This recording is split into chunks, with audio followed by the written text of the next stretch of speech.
नमस्कार दोस्तों, स्वागत है आपका एक और नई वीडियो में जहां हम लाइट रिएक्शन को कंप्लीट डिस्कस करने वाले हैं। आज लाइट रिएक्शन के मैकेनिज्म को हम अच्छे से समझने वाले हैं, जिस प्रोसेस को हम एक फोटोफॉस्फोराइलेशन नाम से जानते हैं। तो आज इस वीडियो में हम फोटोफॉस्फोराइलेशन की प्रोसेस को अच्छे से समझने वाले हैं। आइए बिना देरी करते हुए इस प्रोसेस को स्टार्ट करते हैं। तो आज हम मैकेनिज्म ऑफ लाइट रिएक्शन पढ़ने वाले हैं, जिसे फोटोफॉस्फोराइलेशन कहते हैं। फर्स्ट पॉइंट से देखते हैं, इन द लाइट फेज। जो ये लाइट रिएक्शन है, जो ये लाइट फेज है, मैंने कहा था फोटोसिंथेसिस की दो फेजेस होती हैं, एक लाइट फेज होती है, एक डार्क फेज होती है। तो ये जो लाइट फेज है, इसमें क्या होता है, light energy entrapped by photosynthetic pigment. जो पिगमेंट मैंने पिछली वीडियो में बताए हैं आपको, वो पिगमेंट क्या करते हैं, लाइट एनर्जी को क्या करते हैं, एंट्रैप करते हैं, एब्जॉर्ब कर लेते हैं। फिर क्या होता है, उस लाइट एनर्जी की हेल्प से क्या होता है, केमिकल बॉन्ड्स का फॉर्मेशन होता है in the form of reduced coenzymes.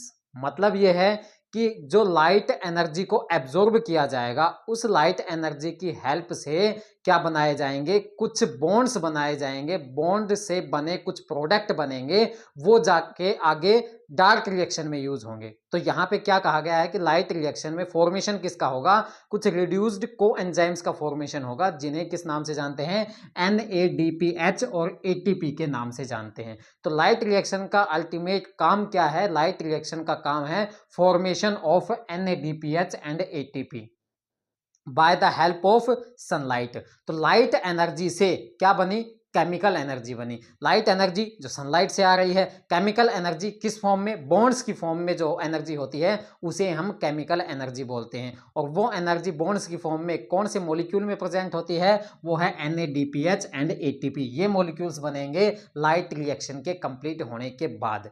अब ये लाइट रिएक्शन किस तरह से कंप्लीट होती है, देखते हैं। This mechanism is completed by flow of electron. इस प्रोसेस में क्या होता है, अल्टीमेट फ्लो ऑफ इलेक्ट्रॉन्स होते हैं। इस प्रोसेस में जब इलेक्ट्रॉन्स का फ्लो होगा, तब जाकर के ये जो दो प्रोडक्ट हैं ये बनेंगे, और ये दो प्रोडक्ट आगे जाकर के किस में यूज होंगे, डार्क फेज में यूज होंगे, तब जाके फोटोसिंथेसिस की प्रोसेस कंप्लीट होगी। तो अगर लाइट नहीं है, सनलाइट नहीं है हमारे पास, प्लांट के पास सनलाइट नहीं है, तो क्या नहीं होगा, लाइट रिएक्शन नहीं होगी, लाइट फेज नहीं होगा। लाइट फेज नहीं होगा तो क्या नहीं बनेगा, NADPH नहीं बनेगी, ATP नहीं बनी।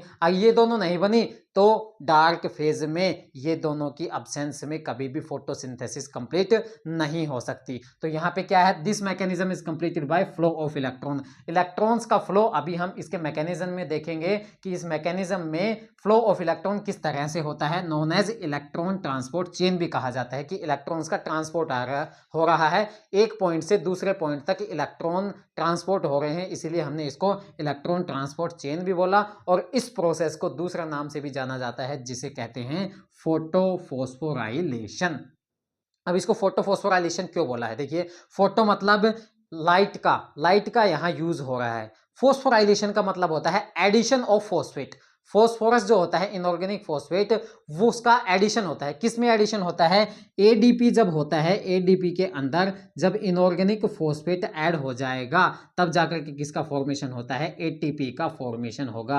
और ये इनऑर्गेनिक फॉस्फेट तभी ऐड हो सकता है जब लाइट हो। लाइट इनडायरेक्टली रोल प्ले करती है इन दोनों के एडिशन में, वो हम इस पूरी रिएक्शन में देखने वाले हैं। इलेक्ट्रॉन किस तरह से फ्लो होंगे, किस तरह से ATP का फॉर्मेशन होगा, बिना लाइट के ATP का फॉर्मेशन क्यों नहीं हो सकता इस फोटोफॉस्फोराइलेशन के अंदर। तो यहाँ पे फोटोफॉस्फोराइलेशन नाम इसीलिए दिया गया है कि लाइट के प्रेजेंस में फोस्फोराइलेशन प्रोसेस होती है। फोस्फोराइलेशन मतलब एडिशन ऑफ फॉस्फोरस, किसके ऊपर, ADP के ऊपर इनऑर्गेनिक फॉस्फेट ऐड हो जाता है, तब जाके ATP बनेगा। और ATP हमें चाहिए डार्क फेज के लिए, तो यहाँ पे क्या है, फोटोफॉस्फोराइलेशन नाम दिया गया है। तो अभी हमने क्या देखा कि फोटोफॉस्फोराइलेशन किसकी वजह से होता है, फ्लो ऑफ इलेक्ट्रॉन्स की वजह से होता है। और अल्टीमेट जो प्रोडक्ट बनेगा वो क्या बनेगा, रिड्यूस्ड कोएंजाइम्स बनेंगे, जिसे हम NADPH एंड ATP के नाम से जानते हैं। ठीक है, अब देखते हैं कि फोटोफॉस्फोराइलेशन कितने टाइप के होते हैं। मेनली फोटोफॉस्फोराइलेशन दो टाइप की देखी जाती है। फर्स्ट है नॉन साइक्लिक फोटोफॉस्फोराइलेशन और दूसरी है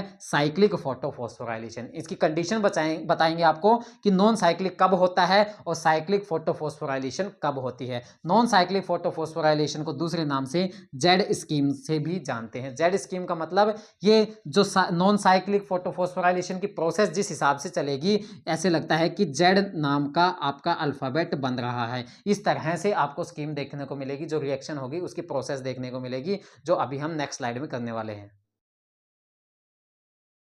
कंपोनेंट्स ऑफ फोटोफॉस्फोराइलेशन। फोटोफॉस्फोराइलेशन की प्रोसेस को पढ़ने से पहले हम उनके कंपोनेंट जान लेते हैं कि उस रिएक्शन में काम करने वाले कंपोनेंट कौन कौन से हैं, उनके बारे में जान लेते हैं। आइए देखते हैं। First, two photo system. दो फोटो सिस्टम की जरूरत होती है, जो हमने पिछले वीडियो में देखा है, photo system 1 and photo system 2। ये दोनों फोटो सिस्टम क्या काम आते हैं? ये काम आते हैं लाइट एनर्जी को एब्जॉर्ब करने के लिए। लाइट एनर्जी को एब्जॉर्ब करेंगे तभी तो जाकर के इलेक्ट्रॉन एक्साइट होंगे और इलेक्ट्रॉन आगे बढ़ेंगे, उस सेल से निकल सकेंगे।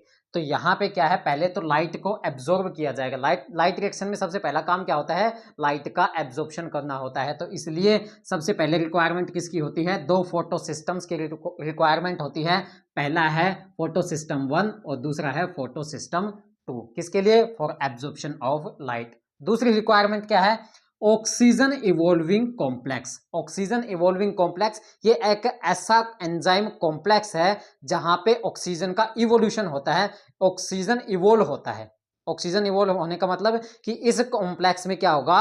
वाटर की एंट्री होगी और वाटर की क्या होगी? फोटोलाइसिस होगी। वाटर को तोड़ दिया जाएगा और वहां पे H positive electron plus O2 वहां से निकल जाएगी। तो यहाँ पे इस फोटोफॉस्फोराइलेशन की प्रोसेस में इस कॉम्प्लेक्स का होना बहुत जरूरी है, जो क्या करता है? ऑक्सीजन को इवोल्व करता है, ऑक्सीजन का प्रोडक्शन करता है to supply electron to photo system 2। मतलब कि यहाँ पे क्या बताया मैंने? यहाँ पे वाटर की क्या होगी? फोटोलाइसिस होगी। वाटर को तोड़ दिया जाएगा, वाटर को कन्वर्ट कर दिया जाएगा, H positive plus electron plus में O2। अब यहां से O2 क्या हो गई? रिलीज हो गई। और ये जो इलेक्ट्रॉन है, यहां से वाटर से निकला हुआ जो इलेक्ट्रॉन है, ये किसको पास कर दिया जाएगा? फोटो सिस्टम सेकंड को पास कर दिया जाएगा। अगर ये इलेक्ट्रॉन यहां नहीं है तो अनस्टेबिलिटी यहां पे बन जाएगी, जिसकी वजह से फोटोफॉस्फोराइलेशन की प्रोसेस बिगड़ सकती है। तो यहां पे दूसरी रिक्वायरमेंट क्या है? Oxygen evolving complex. मैं जो ये कंपोनेंट्स लिखवा रहा हूं, आपको बता रहा हूं, तो प्लीज एक बार इनको कॉपी में नोट कर लीजिए। अगली वाली स्लाइड में जो मैं आपको रिएक्शन बताऊंगा, जो चेन बताऊंगा, वही आपको इस कंपोनेंट से समझ में आएगी, इसी से। तो इस वजह से आप इनको पहले नोट कर लीजिए, बाद में अगली स्लाइड में हम वो पूरा का पूरा डायग्राम देखने वाले हैं, जेड स्कीम देखने वाले हैं। तो थर्ड कंपोनेंट है जो जिसकी रिक्वायरमेंट है फोटोफॉस्फोराइलेशन में, साइटोक्रोम B6 एंजाइम कॉम्प्लेक्स। दूसरा एंजाइम कॉम्प्लेक्स है साइटोक्रोम B6F एंजाइम कॉम्प्लेक्स। ठीक है। विच प्रेजेंट बिटवीन, किस किस के बीच में प्रेजेंट होता है? Photo system 1 and photo system 2 के बीच में प्रेजेंट होता है। मैं बता रहा हूं, ये सारी की सारी लाइन मैं दोबारा से रिपीट करूंगा, जो नेक्स्ट स्लाइड आने वाली है, जिसमें हम क्या करेंगे? फोटोफॉस्फोराइलेशन की प्रोसेस को हम एक लाइन में डिस्कस करेंगे। ठीक है।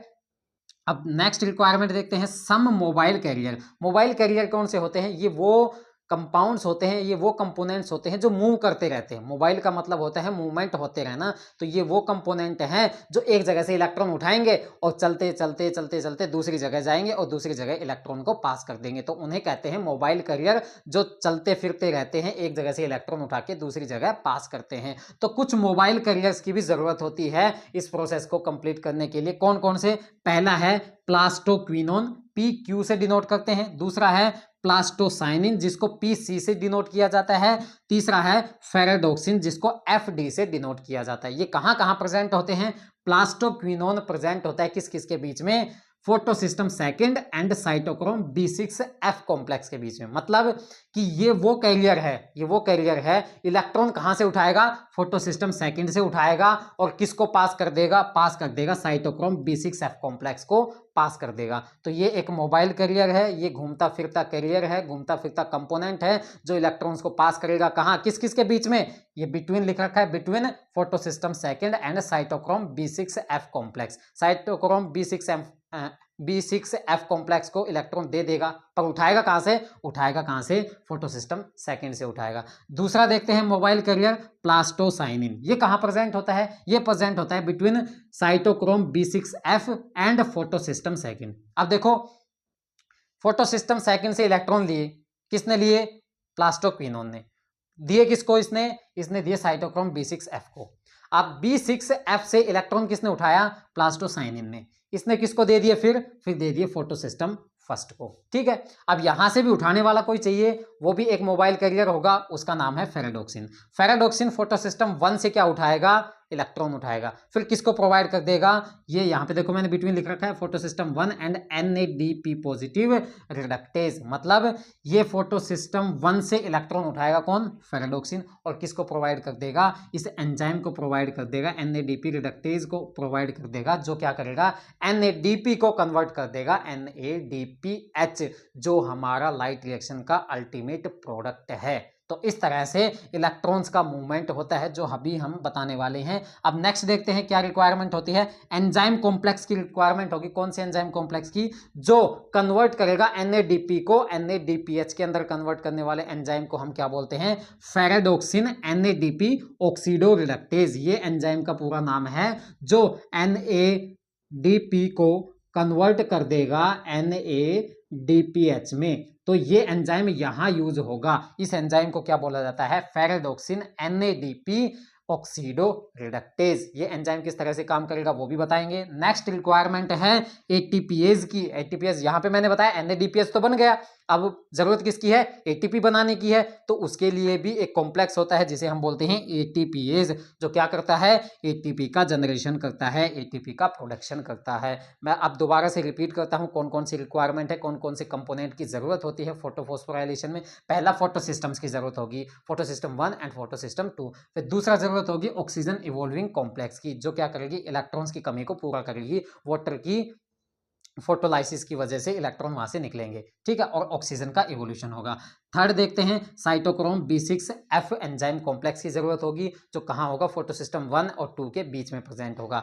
फिर हमें जरूरत होगी सब मोबाइल कैरियर्स की। कुछ मोबाइल कैरियर्स जो करते हैं, इलेक्ट्रॉन को एक जगह से उठाते हैं दूसरी जगह पे छोड़ते हैं। उनमें से कौन कौन से हैं? 3 टाइप के मोबाइल कैरियर हैं, एक प्लास्टोक्विनोन है, प्लास्टोसाइनिन है और फेराडोक्सिन है। नेक्स्ट देखते हैं एक एंजाइम कॉम्प्लेक्स जो अल्टीमेट लास्ट स्टेप के ऊपर काम आता है, जो NADP को NADPH के अंदर कन्वर्ट करता है। उस एंजाइम का नाम है ferredoxin NADP oxido reductase. Next and last requirement NADPH, एक ऐसे कॉम्प्लेक्स की जरूरत होती है जो ADP प्लस इनऑर्गेनिक फॉस्फेट को मिलाकर के ATP का फॉर्मेशन कर सके। तो वही है एक फॉस्फोराइलेशन की प्रोसेस, जो किसके द्वारा की जाएगी? ATPase एंजाइम कॉम्प्लेक्स के द्वारा की जाएगी। अब आ गए हैं हम उस स्लाइड के ऊपर जहां लाइट रिएक्शन की पूरी प्रोसेस चल रही है। जो मैंने लाइट रिएक्शन के अंदर इन्वॉल्व होने वाले कंपोनेंट बताए वो आपने नोट कर लिए होंगे। वो नोट किए कंपोनेंट को आप देखिए और जो मैं आपको बता रहा हूं उसी तरीके से समझने की कोशिश कीजिए। ठीक है, तो पहले मैंने बताया था कि हमें जरूरत है photo system 1 and photo system 2 की। तो यहाँ पे photo system 1 and photo system 2 कहाँ है? ये जो कॉम्प्लेक्स आपको नजर आ रहा है, ये कॉम्प्लेक्स है फोटो सिस्टम 2। अब फोटो सिस्टम 1 कहाँ है? ये कॉम्प्लेक्स है आपके सामने, ये है फोटो सिस्टम 1। एक और कॉम्प्लेक्स बताया था एंजाइम कॉम्प्लेक्स, जिसे हम साइटोक्रोम B6F कॉम्प्लेक्स बोल रहे थे। वो कहां प्रेजेंट था? मैंने आपको लिखवाया है पिछली स्लाइड के थ्रू कि वो फोटोसिस्टम 1 और फोटोसिस्टम 2 के बीच में प्रेजेंट है ये कॉम्प्लेक्स, जिसे हम साइटोक्रोम B6F कॉम्प्लेक्स के नाम से जान रहे हैं। उसके अलावा मैंने आपको मोबाइल कैरियर्स बताए। मोबाइल कैरियर्स 3 बताए। पहला प्लास्टोक्विनोन, ये PQ नाम से जो प्लास्टोक्विनोन है वो इलेक्ट्रॉन्स को इस फोटो सिस्टम 2 से उठा रहा है, ये यहां से, और फोटो सिस्टम 1 से पहले जो साइटोक्रोम B6F कॉम्प्लेक्स है उसको दे रहा है। दूसरा मोबाइल कैरियर प्लास्टोसाइनिन, वो इलेक्ट्रॉन कहां से उठा रहा है? फोटो सिस्टम 1 को दे रहा है। उठा कहां से रहा है? साइटोक्रोम B6F से उठा रहा है। तो इलेक्ट्रॉन देख रहे हैं आप कहां से कहां जा रहे हैं? फोटो सिस्टम 2 से आया, फिर प्लास्टोक्विनोन पे, फिर प्लास्टोक्विनोन से साइटोक्रोम B6F, फिर यहां से प्लास्टोसाइनिन, प्लास्टोसाइनिन से फोटो सिस्टम 1। ठीक है, अब फोटो सिस्टम 1 से कहां गया? फेराडोक्सिन के पास। वो भी एक क्या है? मोबाइल कैरियर है। फेराडोक्सिन के साथ मिलकर के एक एंजाइम कॉम्प्लेक्स जो मैंने लास्ट में बताया था, ferredoxin NADP oxido reductase enzyme की हेल्प से क्या हुआ? यहाँ पर NADP कन्वर्ट हो गया NADPH के अंदर। ठीक है, तो यहाँ पे क्या हो रहा है, इलेक्ट्रॉन फ्लो हो रही है, देखते हैं कैसे हो रहा है। देखिए, इलेक्ट्रॉन फ्लो के लिए सबसे पहले ये जरूरी है कि वाटर की फोटोलाइसिस हो, वाटर टूटे। वाटर टूटेगा किस किस कंपोनेंट्स के अंदर, H पॉजिटिव निकलेंगे, उसमें से इलेक्ट्रॉन्स निकलेंगे और साथ में ऑक्सीजन इवोल्व होगा वहां से। तो यहाँ पे मैंने सबसे पहले यहाँ पे वाटर की लाइसिस की है, 2 वाटर मॉलिक्यूल Mn पॉजिटिव और Cl नेगेटिव के प्रेजेंस के अंदर ये टूट जाता है और क्या क्या रिलीज करता है, 4 इलेक्ट्रॉन रिलीज करेगा, 1 ऑक्सीजन मॉलिक्यूल रिलीज करेगा और 4 H पॉजिटिव आयन रिलीज करेगा। ठीक है, तो ये 2 वाटर मॉलिक्यूल टूटने की वजह से 4 इलेक्ट्रॉन, 4 H पॉजिटिव और 1 ऑक्सीजन मॉलिक्यूल निकलता है। इसीलिए जिस कॉम्प्लेक्स में वाटर की लाइसिस होती है उस कॉम्प्लेक्स को हम क्या बोलते हैं, ऑक्सीजन इवॉल्विंग कॉम्प्लेक्स। तो ऑक्सीजन इवॉल्विंग कॉम्प्लेक्स कहां होता है, फोटोसिस्टम 2 के पास होता है। ये जरूर ध्यान रखना कि ऑक्सीजन इवॉल्विंग कॉम्प्लेक्स फोटोसिस्टम 1 के पास नहीं होता, फोटोसिस्टम 2 के पास ही होता है। क्यों, क्योंकि वहां से निकलने वाले इलेक्ट्रॉन कहां जाते हैं, फोटोसिस्टम 2 के पास जाते हैं। ठीक है, तो एक आ गया ऑक्सीजन इवॉल्विंग कॉम्प्लेक्स, जिसके अंदर क्या होता है, वाटर की लाइसिस होती है, Mn पॉजिटिव Cl नेगेटिव के मदद से 4 इलेक्ट्रॉन निकलते हैं, 1 ऑक्सीजन इवॉल्व होता है और 4 H पॉजिटिव आयन निकलते हैं। ठीक है, अब बात करते हैं कि जो ये फोटोसिस्टम सेकंड है, ये क्या है, ये एक क्वांटासम है, फोटोसिंथेटिक यूनिट है जो क्या करती है, लाइट को एब्जॉर्ब करती है। लाइट यहां से आई फोटोसिस्टम सेकंड के ऊपर, फोटोसिस्टम सेकंड कौन सी लाइट से एक्साइटेड होते हैं उसके इलेक्ट्रॉन, वो 680 नैनोमीटर वाली लाइट को ही एब्जॉर्ब कर सकते हैं। कौन, फोटोसिस्टम सेकंड। इस वजह से हमने उसको P680 का नाम भी दिया था, जो आपको ध्यान होगा पिछले लेक्चर में मैंने ये चीज डिस्कस की थी। ठीक है, तो यहां पे लाइट आई, P680 के मॉलिक्यूल के साथ लाइट टकराई, जिसकी वजह से इसके इलेक्ट्रॉन ग्राउंड स्टेट से एक्साइटेड स्टेट में चले गए। वो इतने एक्साइटेड स्टेट में चले गए कि उस मॉलिक्यूल से बाहर ही निकल गए इलेक्ट्रॉन। ठीक है, समझ रहे हो बात, कि लाइट यहां आई और P680 को एब्जॉर्ब करने के बाद, P680 ने लाइट को एब्जॉर्ब करने के बाद क्या हुआ, इसके इलेक्ट्रॉन इसकी सेल से ही निकल गए। ठीक है, तो मतलब इसके पास इलेक्ट्रॉन्स की कमी हो गई, ये अनस्टेबल हो गया। इसको स्टेबल रखने के लिए हमारे पास इलेक्ट्रॉन होना चाहिए। वो इलेक्ट्रॉन कहाँ आएंगे, जो वाटर की लाइसिस हुई थी यहाँ से जो इलेक्ट्रॉन निकले थे, वो इलेक्ट्रॉन एक कैरियर जिसे हम टायरोसिन जेड के नाम से जानते हैं, इसका नाम नोट कर लीजिए, टायरोसिन जेड क्या है, एक इलेक्ट्रॉन कैरियर है जो कहां से, वाटर की लाइसिस से ऑक्सीजन इवॉल्विंग कॉम्प्लेक्स से इलेक्ट्रॉन को उठाएगा और किसको पास करेगा, फोटोसिस्टम 2 को पास करेगा। ठीक है, तो वो क्या है, एक जेड नाम से, टायरोसिन जेड नाम का कंपोनेंट है, वो इलेक्ट्रॉन P680 को मतलब फोटोसिस्टम 2 को प्रोवाइड करेगा, जिसकी वजह से क्या हो जाता है, ये फोटोसिस्टम सेकंड स्टेबल हो जाता है। अनस्टेबल क्यों हो गया था, क्योंकि लाइट की वजह से यहां से इलेक्ट्रॉन निकल गए थे इसकी सेल से। ठीक है, अब वो इलेक्ट्रॉन निकले, जो यहां से इलेक्ट्रॉन निकले उनकी कमी तो इस वाटर ने पूरी कर दी, बट वो जो निकले हैं वो कहां गए, अब उन्हीं का ही फ्लो होगा। देखिए यहां कैसे होगा कि जो इलेक्ट्रॉन यहां से निकले, इलेक्ट्रॉन गए फियोफाइटिन नाम के कैरियर के पास। फियोफाइटिन कैरियर कहां प्रेजेंट है, फोटोसिस्टम सेकंड में ही प्रेजेंट है।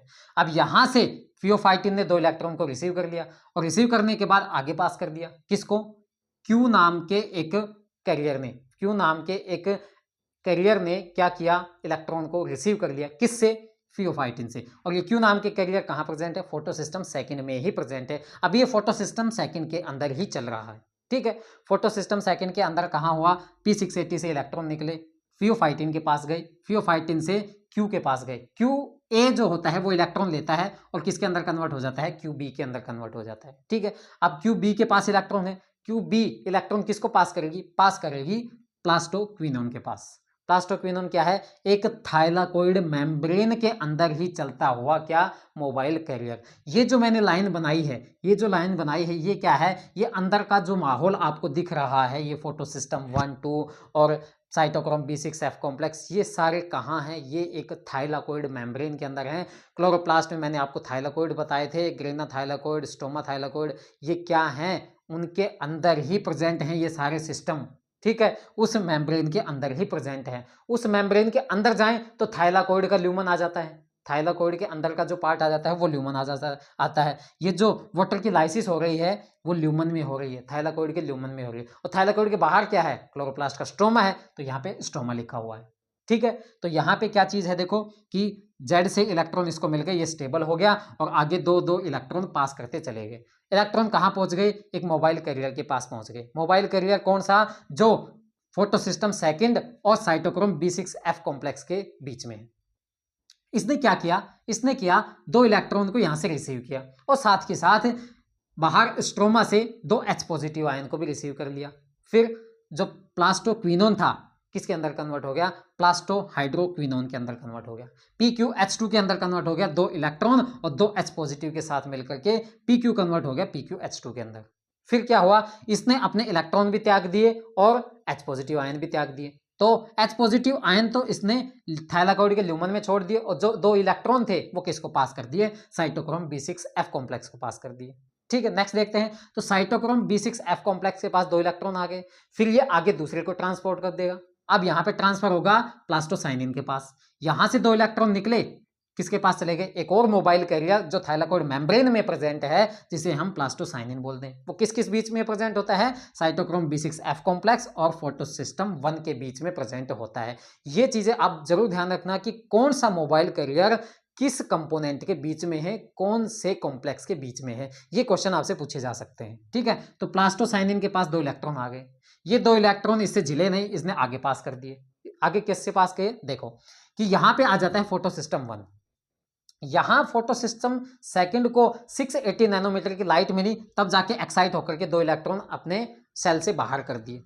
अब यहां पे अगर लाइट 700 नैनोमीटर की आ जाती है तो ये फोटोसिस्टम 1 भी, इसके भी इलेक्ट्रॉन एक्साइट होकर के अपने सेल से बाहर चले जाते हैं, सेल से बाहर चले जाएंगे। इसके भी इलेक्ट्रॉन दो निकल गए। अब इसके इलेक्ट्रॉन की कमी कौन पूरा करेगा? जो फोटोसिस्टम सेकंड से निकले हुए इलेक्ट्रॉन थे ना, वो यहां आकर के इसकी कमी पूरी कर देंगे। देखिए किस तरह से इलेक्ट्रॉन की कमी पूरी होते हुए इलेक्ट्रॉन का फ्लो हो रहा है। ठीक है, अब यहां से लाइट आई 700 नैनोमीटर की, यहां से इलेक्ट्रॉन निकल गए और वो आगे पास होते चले गए, बट पीछे से जो इलेक्ट्रॉन आ रहे थे उसने इसकी कमी पूरी कर दी, इसको स्टेबल कर दिया। और यहां पे स्टेबिलिटी किसकी वजह से हुई थी? वाटर से निकले हुए इलेक्ट्रॉन की वजह से हुई थी। ठीक है, तो यहां पे दो इलेक्ट्रॉन निकले, वो आगे ए नाम के कैरियर के पास पहुंचे। ए नाम के कैरियर के पास भी इलेक्ट्रॉन झेलने की कैपेसिटी नहीं थी, वो आगे आयरन सल्फर के कॉम्प्लेक्स को दे दिए। ठीक है, आयरन सल्फर कॉम्प्लेक्स ने भी सोचा मैं इन इलेक्ट्रॉन्स का क्या करूंगा, उसने आगे पास कर दिए। आगे पास किए एक मोबाइल कैरियर को, जिसे हम नाम देते हैं फेराडोक्सिन। फेराडोक्सिन जो मोबाइल कैरियर है वो कहाँ प्रेजेंट होता है? थाइलाकोइड की मेम्ब्रेन के ऊपर प्रेजेंट होता है, ना कि अंदर प्रेजेंट होता है। ये चीज ध्यान रखिए। अब फेराडोक्सिन को दो इलेक्ट्रॉन मिल गए। ठीक है, दो इलेक्ट्रॉन मिल गए। अब फेराडोक्सिन का काम है कि इलेक्ट्रॉन को पास करना। किसको दे देना? किसको दे देना? एक एंजाइम को, एक एंजाइम को जिसका नाम है, जो मैंने पिछली स्लाइड में आपको कहा था कि नोट कर लीजिए, उसका नाम है फेराडोक्सिन NADP ऑक्सीडो रिडक्टेज। उस एंजाइम को फेराडोक्सिन ने दो इलेक्ट्रॉन पकड़ा दिए। उस एंजाइम ने NADP का यूज किया और दो H पॉजिटिव का यूज करके किसका फॉर्मेशन कर दिया? NADPH का फॉर्मेशन कर दिया। तो यहाँ पे लिख रखा है कि फेराडोक्सिन से दो इलेक्ट्रॉन निकले, जो मैंने यहाँ पे शो नहीं किए हैं। दो इलेक्ट्रॉन निकले और दो H पॉजिटिव की हेल्प से NADP कन्वर्ट हो गया NADPH के अंदर। जो दो इलेक्ट्रॉन थे जो यहाँ से स्टार्ट हुए थे, अल्टीमेटली हम यही कह सकते हैं कि ये दो वही इलेक्ट्रॉन काम आए हैं, बट यहाँ पे पूर्ति होकर के इस तरह से हो गए सारे के सारे शामिल कि यहाँ तक दो इलेक्ट्रॉन पहुंचे हैं। ठीक है, तो यहाँ पे दो इलेक्ट्रॉन NADP के साथ मिलकर के और दो H पॉजिटिव के साथ मिलकर के अल्टीमेटली जो हमें प्रोडक्ट चाहिए लाइट रिएक्शन का NADPH वो बन जाता है। ठीक है, तो यहाँ पे NADPH कहाँ बना है? स्ट्रोमा के अंदर बना है और स्ट्रोमा के अंदर ही डार्क रिएक्शन होती है और डार्क रिएक्शन के अंदर ही हमें जरूरत होती है NADPH की। तो देखिए किस तरह से बन रहा है। यहाँ पे वाटर की लाइसिस हुई है थाइलाकोइड के ल्यूमन के अंदर, थाइलाकोइड के अंदर के स्पेस में, और जो NADPH बन कहाँ रहा है? स्ट्रोमा के अंदर, और उसकी जरूरत ही वही है। स्ट्रोमा के अंदर ही उसकी जरूरत है NADPH की। अब देखिए यहाँ पे H पॉजिटिव निकले थे 4, किसकी वजह से? वाटर की लाइसिस की वजह से। यहाँ पे निकले 4 H पॉजिटिव। वो चारों के चारों H पॉजिटिव क्या करेंगे? जितने भी वाटर लाइसिस होगी यहाँ पे, वाटर जितना भी टूटेगा उतने ही ज्यादा H पॉजिटिव आयन निकलेंगे और वो H पॉजिटिव आयन एक कॉम्प्लेक्स के थ्रू कहाँ जाएंगे? स्ट्रोमा के अंदर जाएंगे। उस कॉम्प्लेक्स को बोला जाता है क्या? ATPase complex.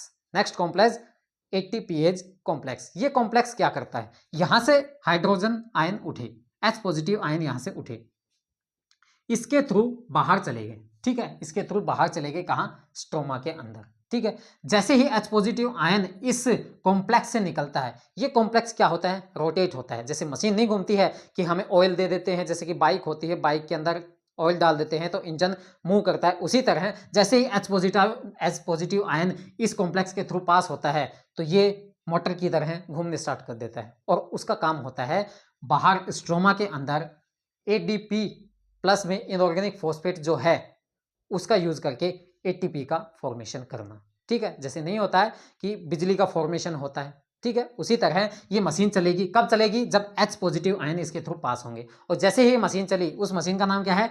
ATPase complex. जैसे ही ये मशीन चली उसका काम क्या होगा? उसका काम होगा स्ट्रोमा से ADP को उठाना और इनऑर्गेनिक फॉस्फेट को उठाना और किसका फॉर्मेशन कर देना? ATP का फॉर्मेशन कर देना। तो दो प्रोडक्ट हमें चाहिए था लाइट रिएक्शन के और दोनों मिल गए। कौन कौन से? एक NADPH मिल गया और एक ATP बन गया। और दोनों की जरूरत कहाँ पे है? स्ट्रोमा के अंदर। और दोनों बने भी कहाँ हैं? स्ट्रोमा के अंदर ही बने।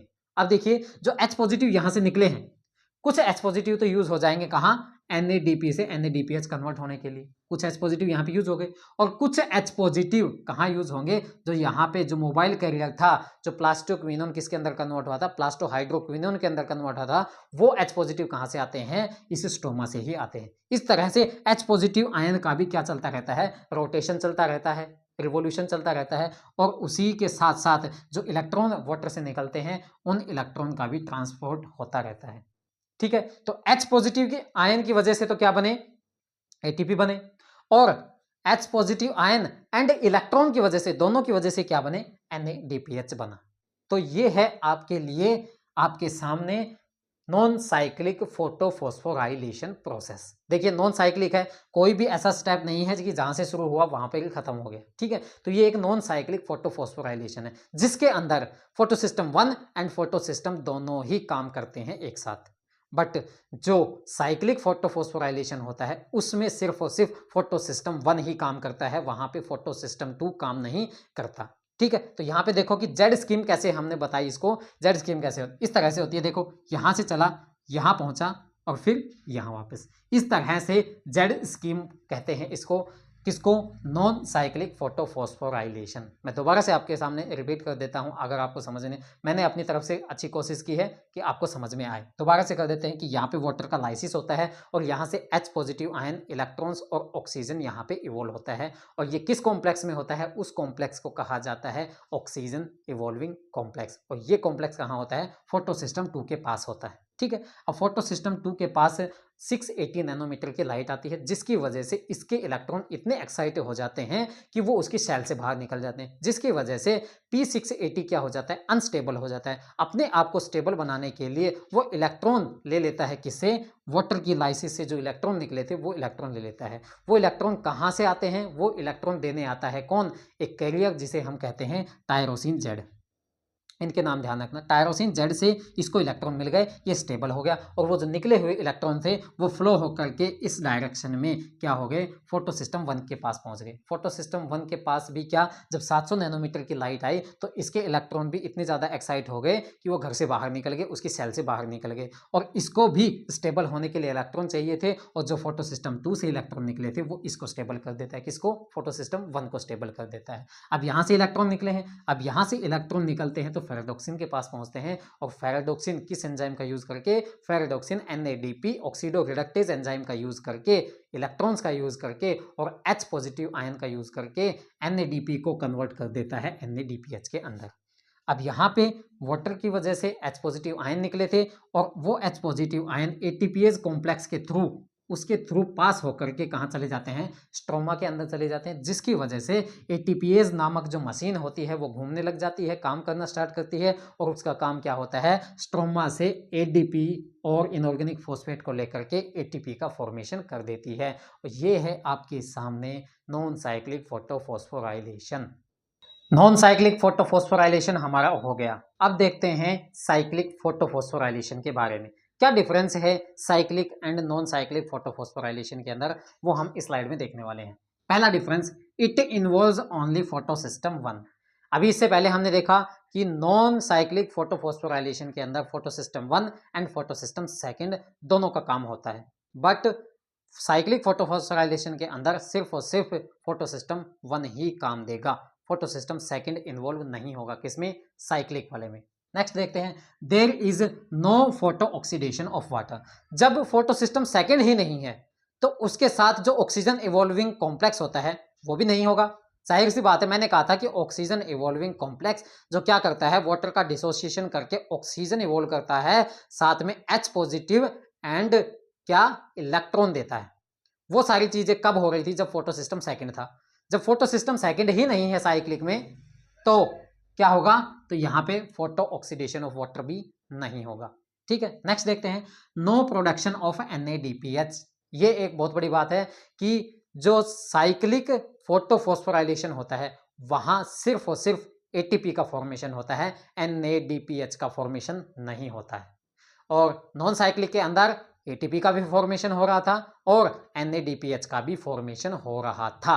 यहाँ पे क्या होगा, NADPH का फॉर्मेशन नहीं होगा, बिकॉज यहाँ पे अब्सेंस होती है किसकी, कौन अब्सेंट होता है यहाँ पे वो एंजाइम अब्सेंट होता है जो NADPH का फॉर्मेशन करता है। उस एंजाइम का नाम क्या था, एंजाइम का नाम ध्यान रखो, फेराडॉक्सिन NADP ऑक्सीडो रिडक्टेज। मैंने कई बार इस एंजाइम का नाम लिया है तो आप इस एंजाइम को ध्यान रखो। तो ये 3 पॉइंट हैं जो साइक्लिक फोटोफॉस्फोराइलेशन को नॉन साइक्लिक फोटोफॉस्फोराइलेशन से अलग करता है। ठीक है, अब देखते हैं कि ऐसी क्या कंडीशन आ जाती है प्लांट के अंदर कि उसको साइक्लिक फोटोफॉस्फोराइलेशन करनी पड़ती है और नॉन साइक्लिक फोटोफॉस्फोराइलेशन वो नहीं करता है। कुछ कंडीशंस है, उनको भी देख लेते हैं। पहली condition, to fulfil the additional requirement of ATP। जब नॉन साइक्लिक फोटोफॉस्फोराइलेशन से जो ATP निकल रही है वो कम पड़ जाए प्लांट के लिए, तो एडिशनल ATP बनाने के लिए कौन यूज करेंगे, किसका यूज करेंगे, साइक्लिक फोटोफॉस्फोराइलेशन का यूज करेंगे। साइक्लिक में क्या होता है, सिर्फ और सिर्फ ATP बनती है, NADPH नहीं बनता। तो एडिशनल ATP जब जरूरत होती है उसकी, तो किसका काम होता है, साइक्लिक फोटोफॉस्फोराइलेशन का काम होता है। तो यहाँ पे है to fulfil the additional requirement of ATP। Second देखते हैं, if the activity of photo system second is block. मैंने कहा कि फोटो सिस्टम सेकंड इसमें काम नहीं आता है, तो ये कंडीशन, ये साइकिल, ये जो फोटोफॉस्फोराइलेशन है ये तभी हो सकती है जब फोटो सिस्टम सेकंड काम ना करे। जब फोटो सिस्टम सेकंड काम ना करे और प्लांट को ATP चाहिए तो क्या होगा, साइक्लिक फोटोफॉस्फोराइलेशन होगा। तो यहाँ पे जब फोटो सिस्टम सेकंड की एक्टिविटी ब्लॉक हो जाए तो साइक्लिक फोटोफॉस्फोराइलेशन होगा। नेक्स्ट देखते हैं, when the chloroplast are exposed to light radiation more than 680 nanometre. देखिए, अगर फोटो सिस्टम सेकंड प्रेजेंट है और वहां पे अगर जो लाइट की रेडिएशन आ रही है वो 680 नैनोमीटर से ज्यादा है, 700 नैनोमीटर की है, तो 700 नैनोमीटर में तो कौन सा एक्टिवेट होगा, फोटो सिस्टम फर्स्ट एक्टिवेट होगा। तो फोटो सिस्टम सेकंड तो एक्टिवेट ही नहीं हुआ अगर रेडिएशन 680 नैनोमीटर से ज्यादा है। तो यहाँ पे ऑटोमेटिकली फोटो सिस्टम सेकंड क्या हो गया, डाउन पड़ जाएगा, ब्लॉक हो जाएगा। क्यों, वहां पे उसको काम वाली रेडिएशन नहीं मिल रही है, उसके काम जो रेडिएशन आ सके 680 नैनोमीटर की वो वहां पे है ही नहीं। तो इस वजह से क्या होगा, नॉन साइक्लिक फोटोफॉस्फोराइलेशन नहीं होगा, साइक्लिक फोटोफॉस्फोराइलेशन ही होगा। तो साइक्लिक फोटोफॉस्फोराइलेशन और नॉन साइक्लिक फोटोफॉस्फोराइलेशन में 3 डिफरेंस हैं और कुछ ऐसी कंडीशन प्लांट में जो मजबूर करती है प्लांट को साइक्लिक फोटोफॉस्फोराइलेशन करवाने के लिए, वो ये 3 पॉइंट ये हैं। कौन कौन से हैं, जब एडिशनल रिक्वायरमेंट हो ATP की, दूसरा जब फोटो सिस्टम सेकंड ब्लॉक हो, और तीसरा जब रेडिएशन फोटो सिस्टम 2 वाले से ज्यादा नैनोमीटर की आ जाते हैं, मतलब 680 नैनोमीटर से ज्यादा की अगर रेडिएशन आ जाती है तो क्या होगा, साइक्लिक फोटोफॉस्फोराइलेशन ही होगा, नॉन साइक्लिक फोटोफॉस्फोराइलेशन वहां पे नहीं होगा। और साइक्लिक फोटोफॉस्फोराइलेशन के लिए फोटो सिस्टम 1 की जरूरत होती है और यहाँ पे फोटो ऑक्सीडेशन ऑफ वाटर नहीं होता है और यहाँ पे NADPH का फॉर्मेशन भी नहीं होता है। साइक्लिक फोटोफॉस्फोराइलेशन की भी एक बार साइकिल देख लेते हैं, किस तरह से यहाँ पे रिएक्शन चलती है, किस तरह से यहाँ पे इलेक्ट्रॉन का ट्रांसपोर्ट होता है। देखिए, जैसे ही फोटो सिस्टम 1 के ऊपर 700 नैनोमीटर की लाइट पड़ती है, जिसकी वजह से क्या होता है, वही जिस तरह से फोटो सिस्टम 1 में कब हुआ था, जब नॉन साइक्लिक फोटोफॉस्फोराइलेशन हुआ था, वहां भी क्या हुआ था, जब फोटो सिस्टम 1 के ऊपर 700 नैनोमीटर की लाइट गिरी थी तो इसके शेल के जो इलेक्ट्रॉन थे वो क्या हो गए, इसे छोड़कर चले गए थे बाहर। इतने एक्साइटेड हो गए थे कि वो घर को छोड़कर चले गए, फोटो सिस्टम 1 से इलेक्ट्रॉन निकल गए। ठीक है, अब इलेक्ट्रॉन निकलने के बाद यहाँ का जो ये पोजीशन है ये क्या है, अनस्टेबल हो गई। अनस्टेबल क्या रहेगी, थोड़ी देर के लिए रहेगी। वहां पे क्या था, वहां पे जैसे ही अनस्टेबल होती है, इसको स्टेबल करने के लिए इलेक्ट्रॉन आ जाते थे और इसको स्टेबल कर देते थे। बस यहाँ पे स्टार्टिंग यहाँ से हो रही है, यहाँ से स्टार्टिंग करेंगे तो यहाँ पे इलेक्ट्रॉन निकले, ठीक है। इलेक्ट्रॉन निकल करके जिस तरह से वहाँ पास हो रहे थे, ए को पास हुए, ए को पास होकर के आयरन सल्फर कॉम्प्लेक्स को पास हुए और फिर फेरेडोक्सिन के पास इलेक्ट्रॉन पहुँच गए। अब फेरेडोक्सिन ने इलेक्ट्रॉन किसको नहीं दिए? फेरेडोक्सिन NADP ऑक्सीडो रिडक्टेज को नहीं दिए। फिर क्या किया? उसने इलेक्ट्रॉन किसको दे दिए? प्लास्टोक्विनोन को दे दिए, ठीक है। इसने 2 इलेक्ट्रॉन लिए और उन इलेक्ट्रॉन को पास कर दिए प्लास्टोक्विनोन के पास। प्लास्टोक्विनोन क्या था? एक मोबाइल कैरियर था, ठीक है। मोबाइल कैरियर के पास 2 इलेक्ट्रॉन आए और 2 H पॉजिटिव आए स्ट्रोमा से, ठीक है। उसने कन्वर्जन किया किसके अंदर? प्लास्टोहाइड्रोक्विनोन के अंदर। तो प्लास्टोक्विनोन 2 इलेक्ट्रॉन और 2 H पॉजिटिव के साथ बदल जाता है किसमें? प्लास्टोहाइड्रोक्विनोन के अंदर, जिसे हम PQH2 बोलते हैं। PQH2 के पास H पॉजिटिव आयन और इलेक्ट्रॉन को झेलने की कैपेसिटी नहीं थी, तो उसने क्या किया? इलेक्ट्रॉन और H पॉजिटिव आयन को त्याग दिया, ठीक है। तो H पॉजिटिव आयन को जब त्यागा तो उसने H पॉजिटिव आयन को रिलीज कर दिया ल्यूमन के अंदर। ल्यूमन किसका? थाइलाकोइड का ल्यूमन। ये चीज ध्यान रखें कि किस तरह कहाँ पे ये रिएक्शंस परफॉर्म हो रही हैं, उनकी पोजीशन, उनकी कंडीशन ध्यान रखिए, ठीक है। तो 2 H पॉजिटिव कहाँ आ गए? थाइलाकोइड के ल्यूमन में आ गए। और 2 इलेक्ट्रॉन जो नहीं जिले थे उसे, तो वो इलेक्ट्रॉन किसको दे दिए? उसने साइटोक्रोम B6F कॉम्प्लेक्स को दे दी, ठीक है। साइटोक्रोम B6F कॉम्प्लेक्स के पास भी वो कैपेसिटी नहीं मिली, तो उसने वो 2 इलेक्ट्रॉन किसको दे दिए? प्लास्टोसाइनिन को दे दिए। प्लास्टोसाइनिन क्या है? एक मोबाइल कैरियर है। किस किस के बीच में? Cytochrome B6F complex and photosystem 1 के बीच में एक मोबाइल कैरियर है जिसे हम प्लास्टोसाइनिन बोलते हैं। प्लास्टोसाइनिन के पास 2 इलेक्ट्रॉन आए और 2 इलेक्ट्रॉन आते ही उसने तुरंत ही क्या किए? पास कर दिए किसको? फोटोसिस्टम 1 को। अब यहां देखिए कि साइक्लिक और नॉन साइक्लिक किस तरह से डिसाइड हुई है। जो इलेक्ट्रॉन जहां से निकले थे, क्या यहां पे वहीं पहुंचे हैं? बिल्कुल पहुंचे हैं। इलेक्ट्रॉन यहां से निकले थे, एक्साइटेड स्टेट से निकले थे, ग्राउंड स्टेट से निकल के एक्साइटेड स्टेट में गए थे और वो घूमते घूमते वापस कहां आ गए? यहीं पे आ गए। तो साइकिल क्या होती है? एक सर्कल क्या होता है? जहां से स्टार्ट किए वहीं तक पहुंच गए, वही एक साइकिल होती है। यहां भी क्या है? इलेक्ट्रॉन जहां से निकले थे वापस वहीं पे पहुंच गए, इसीलिए हमने इसको कहा है कौन सा? साइक्लिक फोटोफॉस्फोराइलेशन कहा है, ठीक है। अब देखो यहाँ पे जो 2 H पॉजिटिव आए थे, ये H पॉजिटिव इसी तरह से फ्लो होंगे। H पॉजिटिव यहां से आएंगे और इस ATPase कॉम्प्लेक्स, इसको हमने क्या बोला था? ATPase कॉम्प्लेक्स बोला था। इस ATPase कॉम्प्लेक्स से क्या पास होंगे? H पॉजिटिव आयन यहाँ से पास होंगे। H पॉजिटिव आयन इस मशीन से पास होते ही क्या होगा? यहाँ पे ये मशीन अपना काम करना स्टार्ट कर देगी। अपना काम करना क्या स्टार्ट करेगी? स्ट्रोमा से ADP एंड इनऑर्गेनिक फॉस्फेट को लेगी और किसका फॉर्मेशन कर देगी? ATP का फॉर्मेशन कर देगी। तो यहाँ पे क्या हुआ? NADPH बना? बिल्कुल नहीं बना। यहाँ पे क्या बना? सिर्फ और सिर्फ ATP ही बनी। तो साइक्लिक फोटोफॉस्फोराइलेशन के अंदर NADPH नहीं बनेगा, वहां सिर्फ और सिर्फ ATP का फॉर्मेशन होगा। बट नॉन साइक्लिक के अंदर हमने देखा, नॉन साइक्लिक हमने वहां कैसे नॉन साइक्लिक बोला और यहाँ पे साइक्लिक कैसे बोला? साइक्लिक मैंने बताया कि इलेक्ट्रॉन जहां से निकले वापस वहीं पहुंच गए। बट नॉन साइक्लिक में क्या हुआ था? इलेक्ट्रॉन कहां से निकले थे? वाटर से निकले थे। क्या वाटर तक पहुंचे? नहीं पहुंचे। इलेक्ट्रॉन कहां से निकले थे? फोटोसिस्टम सेकंड से निकले थे। क्या फोटोसिस्टम सेकंड तक पहुंचे? नहीं पहुंचे।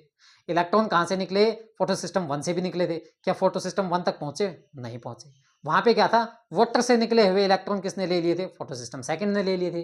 फोटोसिस्टम सेकंड से निकले हुए इलेक्ट्रॉन किसने ले लिए थे? फोटोसिस्टम 1 ने ले लिए थे। और फोटोसिस्टम 1 से निकले हुए इलेक्ट्रॉन किसने ले लिए थे?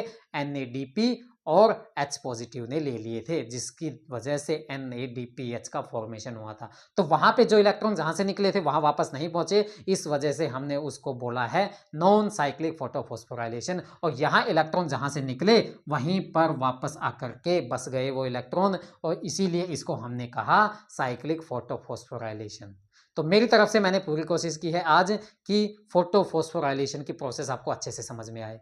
अगर आपको ये प्रोसेस समझ में नहीं आई है तो कमेंट बॉक्स में ज़रूर बताइए कि कौन सी स्टेप जो मुझे इतनी अच्छी लगी बट आपको अच्छी नहीं लगी।